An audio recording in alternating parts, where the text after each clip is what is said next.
Começa agora Estudos das Obras de Emmanuel, um programa que estuda os textos do Espírito Emmanuel, psicografados por Francisco Cândido Xavier. Apresentação: Roberto Vitorino. Olá, amigo e amiga ouvinte. Olá, seguidores das nossas redes sociais. Nós estamos iniciando mais um estudo das mensagens do Espírito Emmanuel, publicada na coleção Fonte Viva, Psicografia de Chico Xavier, editados pela nossa Federação Espírita Brasileira. Esse nosso programa ele é gravado, mas você pode enviar as suas perguntas, solicitar esclarecimentos, enviar reclamações, sugestões, qualquer tipo de informação que você precisar. Você pode entrar em contato conosco através do telefone 21 3386 1400 ou pelo WhatsApp 21 98486 7633 ou ainda pelo nosso e-mail estudo-de-emmanuel@riodejaneiro.am.br. Lembrando sempre que Emmanuel com 2 M's. E eu aguardo o contato de cada um de vocês. Vai ser um prazer poder trocarmos informações. E como eu disse, o nosso programa é gravado, mas nós temos várias oportunidades de ouvir o nosso programa em outros horários. O nosso programa ele é reprisado às 23 horas de sábado, ou seja, 11 horas da noite, nos sábados, no nosso site www.radioriodejaneiro.am.br. Nós temos lá os 4 últimos programas que você poderá ouvir também. E no YouTube fica disponível direto no nosso YouTube Rádio Rio de Janeiro. Procure então na playlist e você vai ter acesso ao nosso estudo a qualquer momento. Hoje nós vamos estudar a mensagem número 142 do livro Pão Nosso. A mensagem intitula-se Revides. E nós vamos ouvir na locução do nosso Cláudio Ferreira.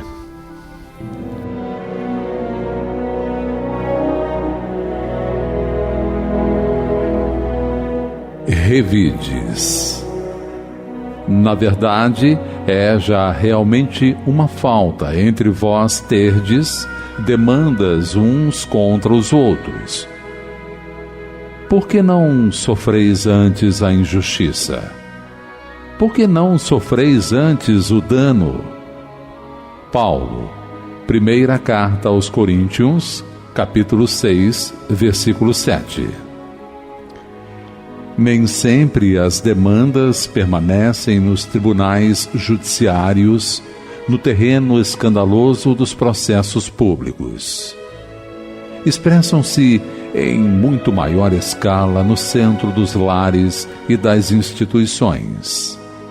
Aí se movimentam, por meio do desregramento mental e da conversação em surdina, no lodo invisível do ódio que asfixia corações e anula energias. Se vivem, contudo, é porque componentes da família ou da associação as alimentam com o óleo da animosidade recalcada. Aprendizes inúmeros se tornam vítimas de semelhantes perturbações, por se acastelarem nos falsos princípios regenerativos. De modo geral, grande parte prefere a atitude agressiva de espada às mãos, esgrimindo com o calor na ilusória suposição de operar o conserto do próximo. prontos a protestar, a acusar e criticar nos grandes ruídos, costumam esclarecer que servem à verdade. Por que motivo, porém, não exemplificam a própria fé, suportando a injustiça e o dano heroicamente no silêncio da alma fiel, antes da opção por qualquer revide? Quantos lares seriam felizes? Quantas instituições se converteriam em mananciais permanentes de luz se os crentes do Evangelho aprendessem a calar para falar a seu tempo com proveito? Não nos referimos aqui aos homens vulgares, e sim aos discípulos de Jesus. Quanto lucrará o mundo quando o seguidor do Cristo se sentir venturoso em ser mero instrumento do bem nas divinas mãos, esquecendo o velho propósito de ser orientador arbitrário do serviço celeste?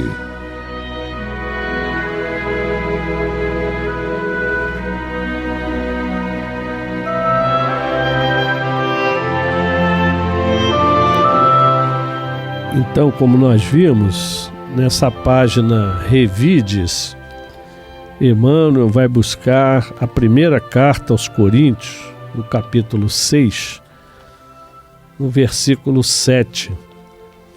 E é interessante porque nós verificamos que naquela época os coríntios, em particular, mas todos nós que já na época estávamos nos transformando em cristãos, né? Nós tínhamos sempre demandas uns contra os outros. E essas demandas, muitas vezes, elas estão muito mais próximas e muito mais nos nossos ambientes do que a gente percebe. Então era muito interessante porque na primeira carta aos Coríntios, Paulo, ele nos adverte de algumas coisas que nós precisamos cuidar. E uma delas são as demandas judiciais. Era comum os cristãos naquela época, eles cometiam erros e Paulo percebia e escrevia suas cartas exatamente para buscar orientá-los, né? De certa forma até para corrigi-los. E as demandas judiciais, elas aconteciam entre os coríntios e era considerada perfeitamente normal, né? Eles processavam os seus irmãos junto à justiça por danos pessoais sem importância. Então qualquer coisa corria para o juiz. Vamos lá levar para o juiz vai resolver isso. Então às vezes brigas bobas, coisas simples, domésticas, e tudo era levado para o juiz para que o juiz resolvesse, né? E Paulo ficou muito preocupado com isso, vendo que os cristãos estavam passando por essa experiência, né? E buscando resolver as suas diferenças em tribunais humanos. E quando Paulo o tempo todo ele exemplificava de que nós devemos buscar as nossas dúvidas, as nossas diferenças, nossos pontos de vista, buscar no Evangelho, buscar no exemplo de Jesus. E aí sim, nós iríamos buscar corrigir e, o mais importante, nos equilibrarmos. A ponto de Paulo de Tarso ter proibido que um processasse o outro, né? Então ele aconselhava que deveriam indicar um irmão para arbitrar as disputas, mas o mais importante era evitá-las de tal maneira que não houvesse a injustiça, mas quem passasse por uma injustiça, sofresse a injustiça sem se queixar. E parece um contrassenso, né? Você aceitar uma injustiça e não reclamar, não brigar, é complicado.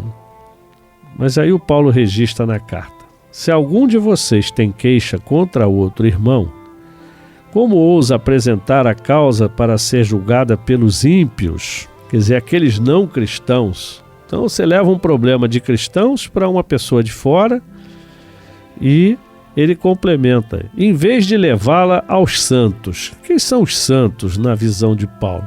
São exatamente aqueles que seguem o Evangelho de Jesus. São aqueles indivíduos que já estão colocando na prática os ensinamentos evangélicos, né? E aí ainda continua, vocês não sabem que os santos hão de julgar o mundo? Então realmente aquele verdadeiro cristão, aquele que segue o Evangelho, é que no final vai fazer o julgamento de todos. Hoje nós sabemos que esse julgamento ele é feito individual. Cada um de nós vai prestar contas à sua própria consciência, não há necessidade de ninguém de fora. Mas isso para mostrar de tal maneira que, se tem alguém que já está se aperfeiçoando, esses é que vão poder julgar, e não uma pessoa de fora, uma pessoa que nem cristão era. Então era importante essas advertências, né, do Paulo naquela época. E aí ele ainda complementa, se vocês hão de julgar o mundo, acaso não são capazes de julgar as causas de menor importância? Então até para a gente poder ir treinando, nos futuros julgamentos a gente deve aprender a ouvir, né, e resolver os problemas entre nós próprios. Mais à frente, ele diz aqui, se vocês têm questões relativas às coisas desta vida, designem para juízes os que são da igreja, mesmo que sejam os menos importantes. Por quê? Quem é da igreja? Quem é da eclésia, né? Aquele do grupo que se reúne naquele grupo de estudo, naquela congregação. São exatamente os que percebem uns aos outros, convivem e têm o conhecimento do Evangelho para poder fazer um julgamento mais isento. E com isso, acalmar os corações principalmente. E mais à frente ele ainda diz assim, digo isso para envergonhá-los. Ou seja, Paulo chama atenção mesmo, porque ele percebeu que a coisa estava ficando sem controle. E ele complementa, acaso não há entre vocês alguém suficientemente sábio para julgar uma causa entre irmãos? E a gente sabe que isso acontece realmente.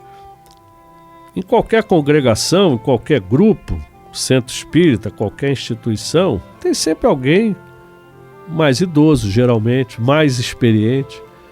Mas mais do que isso, mais sábio, quer dizer, aquele que conhece a verdade e aplica ela no nosso dia a dia. E esse é que deve ser ouvido, e não qualquer outra pessoa de fora. Então ele chama atenção realmente, né? E aí ele ainda adverte, mas fazem isso em vez de levar um sábio da própria congregação, levam para um tribunal contra outro irmão diante de descrentes. Quer dizer, as pessoas que estão de fora, elas não têm compromisso nenhum com o Evangelho, então elas ainda estão naquela ideia do olho por olho, dente por dente. Errou, tem que pagar, né? Deus vai castigar, enfim, uma série de crendices que o cristão já aprendeu que não é assim. Jesus veio nos ensinar e nós devemos colocar em prática os ensinamentos de Jesus. E aí chegamos aqui no momento em que Paulo nos coloca, né? O fato de haver litígios entre vocês já significa uma completa derrota. Por que não preferem sofrer a injustiça? Por que não preferem sofrer o prejuízo? Então é interessante. O fato de haver litígios entre vocês já é uma completa derrota. Se nós somos irmãos, se nós somos verdadeiramente fraternos, já não deveria haver nenhum litígio entre nós. Se está havendo, está faltando fraternidade. Está faltando um escutar o outro e cada um a seu momento, e não de repente os dois quererem falar ao mesmo tempo, discutirem, brigar e muitas vezes chegar até ao chamado vias de fato, a um agredir realmente o outro fisicamente. Então não era para acontecer isso. Mas já que aconteceu, por que não preferir sofrer injustiça? E qual foi o exemplo que Jesus nos deu? Mais injusto do que o julgamento de Jesus não tem nenhum.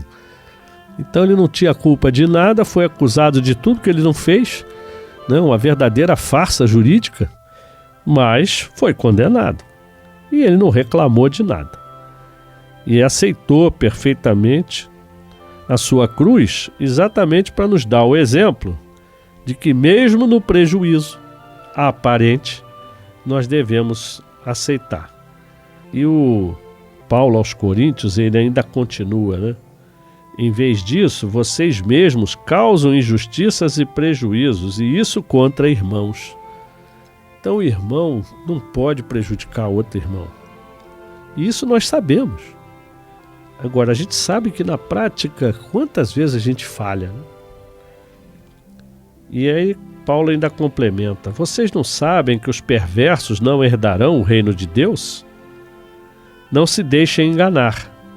Nem imorais, nem idólatras, nem adúlteros, nem ladrões, nem avarentos, nem alcoólatras, nem caluniadores, nem trapaceiros herdarão o reino de Deus. Ou seja, todos nós que estamos no erro, nós não vamos herdar o reino de Deus. Porque se nós queremos esse reino de Deus, nós temos que praticar o bem o tempo todo. E Paulo ainda complementa: assim for algum de vocês, mas vocês foram lavados, foram santificados, foram justificados no nome do Senhor Jesus Cristo e no Espírito de nosso Deus. Ou seja, os ímpios, os não cristãos, eles até podem discutir entre eles, podem brigar entre eles, mas nós não podemos passar por isso, porque nós já entendemos que tudo que a gente passa tem ensinamento para a gente. E nós sabemos também, e o Emmanuel, passando para a página, ele nos coloca: nem sempre as demandas permanecem nos tribunais judiciários, no terreno escandaloso dos processos públicos. Então a gente acha, não, botou lá na mão do juiz, o processo corre lá, mas não. E o Emmanuel nos alerta: expressam-se em muito maior escala no centro dos lares e das instituições. Então, onde tem as maiores disputas? Dentro de casa, dentro da casa espírita, em qualquer instituição, dentro das igrejas. Por quê? Porque a gente não escuta o irmão, a gente coloca os nossos interesses na frente. E o Emmanuel nos lembra: aí se movimentam através do desregramento mental. Muitas vezes eu não falo, mas eu penso. As farpas mentais eu mandei para a pessoa. Eu não expressei verbalmente, mas eu emiti o meu pensamento ruim, né, agressivo contra o nosso irmão. E ele ainda fala da conversação em surdina, a famosa fofoca, né, o disse-me disse. Isso é um problema seríssimo. Um fala um pouquinho, o outro fala outro pouquinho, aquele famoso telefone sem fio, e ainda tem gente que ainda dá ênfase: ih, você escutou? Fulano, não sei o quê. Quer dizer, isso gera um mal-estar, e quem gosta disso são os obsessores. Eles ficam adorando, porque eles estão querendo brecha para entrar na nossa casa, e aí nós estamos dando brecha, tá? Isso tudo, como o Emmanuel coloca, no lodo invisível do ódio que asfixia corações e anula energias. Quantas vezes a gente destila esse ódio, quantas vezes a gente joga essa energia ruim para o nosso irmão. E ainda nos lembra: se vivem, contudo, é porque componentes da família ou da associação as alimentam com o óleo da animosidade recalcada. Então, é um prato cheio, como se costuma dizer, para os obsessores. Nós criamos o clima para que eles possam intervir e jogar um contra o outro, realmente, de tal maneira que a gente entra num nível de perturbação totalmente desnecessário, né? E o Emmanuel ainda nos diz aqui: grande parte prefere a atitude agressiva, de espada na mão, esgrimindo com calor, na ilusória suposição de operar o conserto do próximo. Eu não quero me modificar, eu quero modificar o outro. E o segredo é exatamente ao contrário: eu tenho que me modificar, eu não posso mudar o outro, eu não posso modificar o outro, transformar o outro. Eu tenho que transformar a mim mesmo. E aquele velho ditado, quando um não quer, dois não brigam. O outro quer brigar comigo, mas eu não quero brigar com ele, não vou dar atenção às agressões, às injúrias, às provocações, e vou continuar na minha vida. E ele vai acabar desistindo, porque ele não encontra eco junto de mim, né? E o Emmanuel nos lembra: prontos a protestar, a acusar e criticar nos grandes ruídos, costumam esclarecer que servem à verdade. E exatamente em nome da verdade eu tenho que falar. E aí a gente vai e fala o que não deve, agride o outro, e o outro vai se defender em nome da verdade. Os dois estão verdadeiros, os dois estão corretos. Mas um não está parando para escutar o outro. Um não está percebendo o que realmente cada um quer dizer, né? Então, por que, nesse motivo, nós não exemplificamos a nossa fé? E por que nós não suportamos a injustiça, o dano, heroicamente? E o Emmanuel ainda coloca: no silêncio da alma fiel, antes da opção por qualquer revide. Por que a gente não engole isso seco? Aquela história de botar um copo d'água, né? Enche a boca de água até passar a raiva, aí depois bebe a água, pronto. Não briga. Vale a pena. E Jesus nos deu a fórmula. Na questão 886 de O Livro dos Espíritos, em que ele trata da caridade e amor ao próximo, né? Kardec registra, em que é perguntado qual o verdadeiro sentido da palavra caridade, como entendia Jesus. E a resposta dos Espíritos é bem simples: benevolência para com todos, indulgência para com as imperfeições dos outros e perdão das ofensas. Fácil, né, de falar. Agora, o exercício é exatamente colocar em prática, né? E aí o Emmanuel ainda coloca para a gente: quantos lares seriam felizes, quantas instituições se converteriam em mananciais permanentes de luz, se os crentes do Evangelho, que somos todos nós, né, aprendessem a calar para falar, a seu tempo com proveito. Então, encher a boca d'água.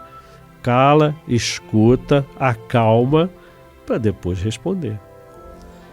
E ele nos alerta aqui, o Emmanuel, mais ainda, que ele não está se referindo aos homens vulgares, mas aos discípulos de Jesus. Somos nós, aqueles que conhecemos o Evangelho e que estamos buscando praticá-lo, né? Então a gente busca praticar esse Evangelho. Nem sempre a gente consegue, mas nós já temos esse conhecimento, já temos esse esforço. E o Emmanuel vai concluir para nós: quanto lucrará o mundo quando o seguidor do Cristo se sentir venturoso em ser mero instrumento do bem nas divinas mãos? Ou seja, quando a gente conseguir se calar, quando a gente conseguir suportar as agressões, suportar as farpas, né, que são jogadas em direção a nós, de que maneira? Esquecendo o velho propósito de ser orientadora arbitrário do serviço celeste. Quer dizer, nós não temos que decidir nada, não somos nós que temos que ser o juiz, não somos nós que temos que ser os agressores. Como Jesus nos diz, benevolência para com todos. Quer dizer, tratar bem todo mundo. Indulgência para as imperfeições do outro. Cada um de nós tem alguma imperfeição. Nenhum de nós é perfeito. Os perfeitos, os santos, os espíritos puros, não estão aqui conosco. Estão sim, no plano espiritual nos acompanhando, mas não estão entre os encarnados.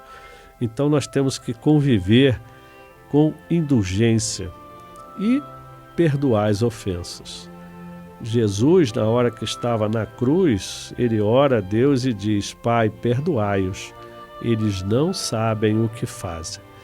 Então, até por ignorância, a gente agride.